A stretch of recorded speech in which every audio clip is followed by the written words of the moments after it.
ఏంటి ఇప్పుడు టిఫిన్ తింటున్నావు? ఇప్పుడే లేచావా? ఇప్పుడో లేచంగానే ఆ వేళ అమ్మాయి పుట్టినరోజుకి వచ్చావు, మళ్ళీ లోపల కనపడలేదు. ఇప్పుడు వచ్చావు మళ్ళీ, ఏమైపోయావు? ఏం లేదురా, అబ్బాయి ఐపీఎస్ ట్రైనింగ్ అయ్యి ఏసీపీ అయ్యాడు. అదే assistant commissioner of police. Very good, very good. మరి మంచి రోజు చూసుకుని వార్త చెబుదాం అనుకుంటే ఇప్పుడు కానీ కుదరలే. ఆహా, ఏహే ఏదైనా కేసా? పిలిచారా? నేను పిలవలేదు, పిలుద్దాం అనుకుంటున్నాను. వాడికి కూడా టిఫిన్ పెట్టరా. ఏం లేదురా, అన్నయ్య గారు బాగున్నారా? బాగున్నాం. ఏం లేదు, మనం స్నేహితులం. అబ్బాయి బాగున్నాడా? బాగున్నాడు, ఏసీపీ అయ్యాడు. మనం స్నేహితులం. ఏమయ్యాడు పాపం? నా తలకాయ అయ్యాడు, నా తలకాయ అయ్యాడు, నా తలకాయ అయ్యాడు. ఏమిట్రా చెల్లాయి, దీని వల్ల నాకు 10 ఏళ్ళు ఆయుధం తగ్గిపోతారా? ఏసేవలేరా, దానివల్ల నీకు తాగితే కలిగింది.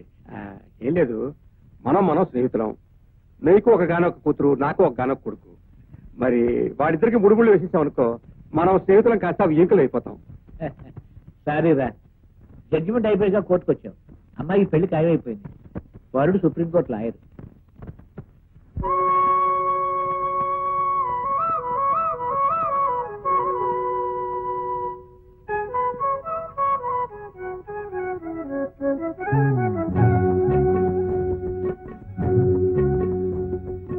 ఆకేసి పప్పేసి బూవేసి నెయ్యేసి తనకో ముద్ద నాకో ముద్ద. ఆకేసి పప్పేసి బూవేసి నెయ్యేసి తనకో ముద్ద నాకో ముద్ద. తినిపించు వాడొచ్చే వేళయ్యది, ఒళ్ళంతా కళ్ళుగా ఎదురొచ్చింది.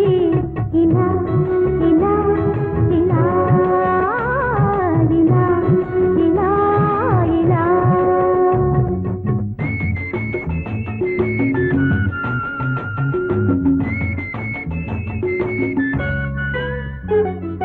అతగాడే సతగాడో అనుకున్నది, అనుకున్నది కలలో కంటున్నది. అతగాడే సతగాడో అనుకున్నది, అనుకున్నది కలలో కంటున్నది. కలలోని విందు కనుల విందౌనా, కలలోని విందు కనుల విందౌనా. మనసులోని ఆశ మాంగళ్యమౌనా. ఇలా ఇలా ఇలా ఇలా ఇలా ఇలా.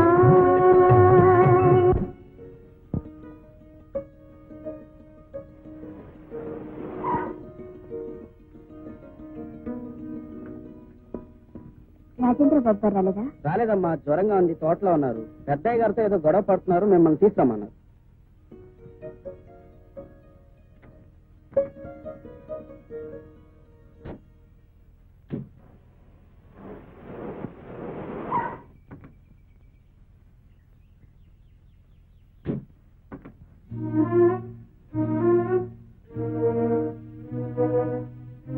మా అబ్బాయి పిలిపించలేదు, నేనే పిలిపించాను.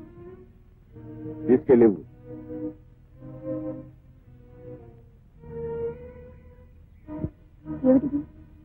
నష్టపరిహారం. దేనికి? అప్పుడప్పుడు నువ్వు ఉద్యోగం కూడా మానేసి మా వాడితో తిరుగుతుండేదాని కదూ. ఇప్పుడు వాడు వేరే పెళ్లి చేసుకోబోతున్నాడు. చూడు, నేను కోటీశ్వరుని. ఎవరైనా రాబోయే కోడలు కోటీశ్వరుని కూతురే కావాలని కోరుకుంటారు. మరి నాకు కొన్ని కోట్లున్న కోటీశ్వరుని కూతురు కోడలుగా రాబోతుంది. నువ్వు ఆశపడ్డా నిన్ను నా కోడలుగా చేసుకోలేదు. అందుచేత నువ్వు ఇబ్బంది పడొద్దు, మా వాడిని ఇబ్బంది పెట్టద్దు. మరింకెప్పుడు మా వాడికి కనిపించొద్దు. ఇదిగో మాట, కోపంగా వెళ్తున్నావా లేక నువ్వు చెప్పేదేంటి నేను వినేదేంటి అని వెళ్తున్నావా? అదేదో చెప్పెళ్తే మంచిది. మీ అబ్బాయి గారితో చెప్పండి, ఆయన ఏం చేయమంటే అది చేస్తాను. వాడిని ప్రతిమాని ఒప్పించే పొజిషన్ కాదు నాది. నువ్వు ఒప్పుకుంటే వచ్చిన కారులోనే పంపిస్తాను, లేకపోతే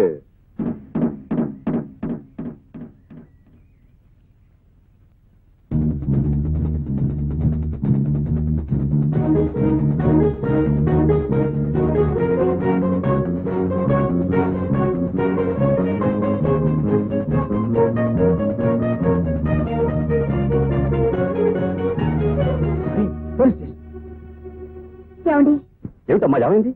పోలీస్ స్టేషన్కి వెళ్ళిందా? కంప్లైంట్ ఇచ్చిందా? ఏమని? అతను నిన్ను పెళ్లి చేసుకుంటానన్న ఆధారాలు ఏమైనా ఉన్నాయా? ఉత్తరాలు ఫోటోలు తప్ప ఇంకేం లేవండి. అవి చాలమ్మా. ఈ పెళ్లి అతని తండ్రికి ఇష్టం లేదని, నిన్ను చంపించడానికి ప్రయత్నం చేశాడని, నీకు రాజేంద్ర బాబుకి పెళ్లి జరిగేలా చూడమని కోర్టు వారికి అర్జీ పెట్టుకో. న్యాయస్థానం నీకు తప్పకుండా న్యాయం చేస్తుంది. థ్యాంక్స్ అండి. చూడవి, ఇతనికి ఒక్కగానొక్క కొడుకు. అతను ఒక అమ్మాయిని ప్రేమించాడు. ఆ అమ్మాయి పేదపిల్ల. ఇతనుకో 50 కోట్ల ఆస్తిపరుడు సంబంధం దొరికింది. ఒక్కతే కూతురు. కానీ వీళ్ళ అబ్బాయి ఆ పేదపిల్లనే పెళ్లి చేసుకుంటానంటున్నాడు. ఏదో విధంగా అమ్మాయిని లేపేద్దామని ఇతను ప్రయత్నించాడు. కథ అడ్డం జరిగింది. ఆ అమ్మాయి పోలీస్ కంప్లైంట్ ఇచ్చింది. అర్థమైంది. ఆ కేసు వీని మీద రాకూడదు. అంతేకాదండి, మా అబ్బాయి ఆ అమ్మాయిని పెళ్లి చేసుకోకూడదు. వస్తున్నా. ఒకటి, మీకు శిక్ష పడకూడదు. 2, మీ అబ్బాయికి ఆ అమ్మాయి మీద మనసు విరిగిపోవాలి. ఈ 2 నా సాక్ష్యంతోనే జరగాలి. అంతేనే. చూడండి, 1976లో అలహాబాద్ హైకోర్టులో సరిగ్గా ఎలాంటి కేసు ఒకటి విచారణకు వచ్చింది. అప్పుడు సెక్షన్ 497 ప్రకారం అడల్ట్ గా నిరూపించవచ్చు. అవునవును, ఎంత తప్పించుకుందాం అనుకున్నా ఇలాంటి చిన్న చిన్న కేసులు ఒప్పుకో తప్పడం లేదు. నేను ఏ కేసు ఒప్పుకున్నా ఒప్పుకోపోయినా ఈ కేసు ఒప్పుకొని తీరాలి. ఒకరిని ప్రేమించి మరొకరితో ఎలా సంబంధం పెట్టుకుంటుంది? Nasty women. ఇటువంటి ఆడవాళ్ల వల్లే ప్రేమ అనే పదం కల్తీ అయిపోయింది, మనసు అనే పదం కల్తీ అయిపోయింది, చివరికి పెళ్ళనే పదం కూడా కల్తీ అయిపోతుంది. ప్రేమించిన తర్వాత ఆ ప్రేమకి కట్టుబడనే ఆడదైనా మగాడైనా నీతి తప్పిన వాళ్ళు. I hate people who don't possess character. Please ఆవేశపడకండి, నేను అంతే. ఈ కేసులో ఆ అమ్మాయికి శిక్ష వేయించలేకపోతే నేను వాదిస్తాను, వేయిస్తాను. నేనే వేయిస్తాను. పేరు కల్పన. నిన్ను ఎక్కడి నుంచి తరుముకొచ్చారు? తోటలో నుంచి. తోటలోకి నువ్వెందుకు వెళ్ళావు? ఆయన కారు పంపించారు. ఆయనంటే మీ ఆయన? కాదండి, ఆయన కాబోయే ఆయన. కాబోయే ఆయనే కానీ కట్టుకున్న ఆయన కాదుగా. యువర్ ఆనర్, మన హిందూ సాంప్రదాయ ప్రకారం 3 ముళ్ళు పడినంత వరకు ఏ ఆయనైనా ఆయన కాదుగా, పరాయివాడేగా.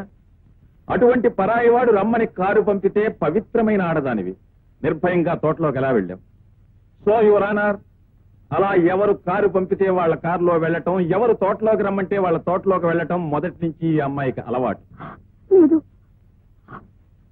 యువర్ ఆనర్, అలవాటు ప్రకారం ఎవరో కారు పంపితే వెళ్ళింది. అక్కడ తను పెళ్లి చేసుకోవాలని కలలగంటున్న ప్రియుడు తండ్రి అనుకోకుండా కనపడగానే కంగారు పడింది. నిజానికి ఈ అమ్మాయి గురించి, అమ్మాయి శీలం గురించి చెడుగా విన్న అబ్బాయి తండ్రి ఈమె నిజరూపం తెలుసుకోవాలనే ఉద్దేశంతోనే ఆ కారు పంపాడు. ఆయన చూడగానే బిత్తరపోయింది.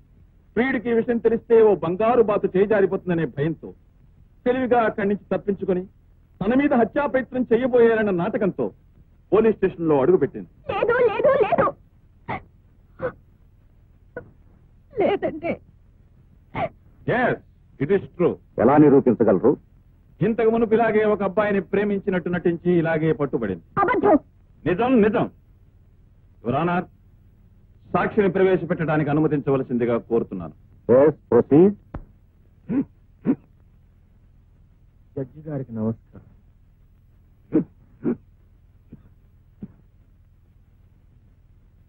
దేవుని ఎదుట ప్రమాణం చేసి అంతా నిజమే చెబుతాను. అబద్ధం చెప్పాను. మీ పేరు? అర్జున్. ఆమె మీకు తెలుసా? దేవదాస్ దగ్గరికి వెళ్లి పార్వతి నీకు తెలుసా అన్నట్టు. ఆమెకు మీకు మధ్య ఉన్న సంబంధం ఏమిటి? దీపానికి వెలుతురికి మధ్య ఉన్న సంబంధం, గాలికి పూల తావికి మధ్య ఉన్న సంబంధం, కెరటానికి ఒడ్డుకి మధ్య ఉన్న సంబంధం. అంటే మనిషి కంటే మనసు గొప్పదని, ఎంతో విలువైనదని, దానికి ప్రేమే తృప్తినిస్తుందని తెలుసుకున్న నేను నా మనసు కల్పన తెచ్చాను. పిచ్చిగా ప్రేమించాను. కన్నవాళ్ళని కాదనుకున్నాను, తోడబుట్టిన వాళ్ళని వదులుకున్నాను. ఆమె రాత్రి, ఆమె పగలు, ఆమె నా సర్వస్వం, ఆమె నా ప్రపంచం. ఒక పిచ్చి వాళ్ళ ఆమె సన్నిధిలోనే పుట్టాను. చివరికి ఇద్దరం కలిసి బ్రతకడం కూడా ప్రారంభించాం. అంటే సారీ, ఇద్దరం కలిసి సంసారం ప్రారంభించాం. మనసులో కలిసిన క్షణంలోనే పెళ్లి జరిగినట్టుగా భావించాం. విడిగా కాపురం కూడా పెట్టాం. రోజులు క్షణాల్లా గడిచిపోతున్నాయి. రోజు నేను ఆఫీస్ నుంచి తిరిగి వచ్చేసరికి తల నిండా మల్లెలు పెట్టుకుని అందంగా అలంకరించుకునే ద్వారం దగ్గరే నిలబడేది నా కోసం. ఇంట్లో అడుగు పెట్టుకుని స్వర్గంలో అడుగు పెట్టున్నట్టు భావించేవాడు. ఇద్దరం చెరో కుర్చీలో కూర్చుంటే తనువులు వేరవుతాయని ఒకే కుర్చీలో ఒకరి ఒళ్ళో ఒకరం చిలకా గోరింకల్లా కూర్చుని చుక్కల్ని చూస్తూ తెల్లవారులో మాట్లాడుకునేవాడు. మా ఇద్దరిది ఒకే అడుగు, మా ఇద్దరికి ఒకే గొడుగు. అడుగులో అడుగు వేసుకుంటూ ఒకే గొడుగు కింద ప్రయాణం చేసేవాడు. అలాంటి మా ప్రణయ జీవితంలో అనుకోకుండా ఒక దుర్ఘటన జరిగింది. ఆ రోజు ఎందుకో తెలియదు మా ఆఫీస్ సెలవు వచ్చింది. నేను పెందలాడి ఇంటికి వచ్చాను. గుమ్మం దగ్గర కల్పన కనిపించలేదు. లోపల కనిపిస్తుందేమో నా ఆశగా లోపలికి వచ్చాను. కానీ నా కళ్ళని నేనే నమ్మలేకపోయాను. నా గుండెలు జల్లుమన్నాయి. నా కపాలం బ్రద్దలైంది.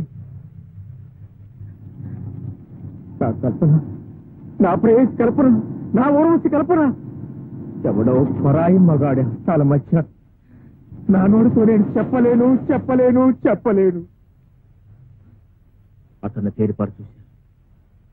నా చూపులు భరించలేక అతను పారిపోయాడు. తన చేతిలో ఉన్న 500 రూపాయలని దాచుకోవడానికి ప్రయత్నించింది కల్పన. అప్పుడు అర్థమైంది, ఆఫ్టర్ ఆల్ 500 రూపాయల కోసం నా ప్రేయసి కల్పన అమ్ముడిపోయింది కదా అని అప్పుడు అర్థమైంది. వెంటనే కల్పన పీక నులిమి నులిమి చంపేయాలనుకున్నా. ఆ పాపని కొడుకు కట్టుకోదలుచుకున్నాను. మళ్ళీ జన్మలో నీ ముఖం నాకు చూపించదని శాసించి బయటికి పంపించేశాను. అప్పుడు చూసిన కల్పన మళ్ళీ ఇప్పుడు చూస్తున్నా.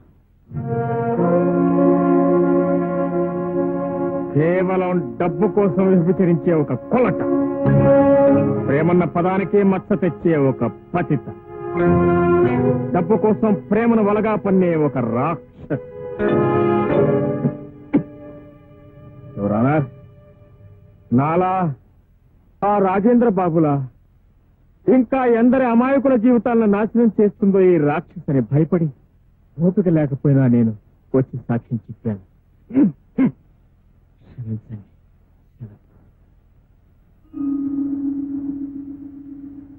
కల్పన అనే ఈ అమ్మాయిని ఒక నీతి తప్పిన ఆడదిగా కోర్టు వారు నిర్ణయిస్తూ ఐపీసీ 497 సెక్షన్ ప్రకారం శిక్షించే అవకాశం ఉన్నా మొదటి తప్పుగా హెచ్చరికతో విడిచిపెడుతూ ఆమె అర్జీని తిరస్కరిస్తున్నాం.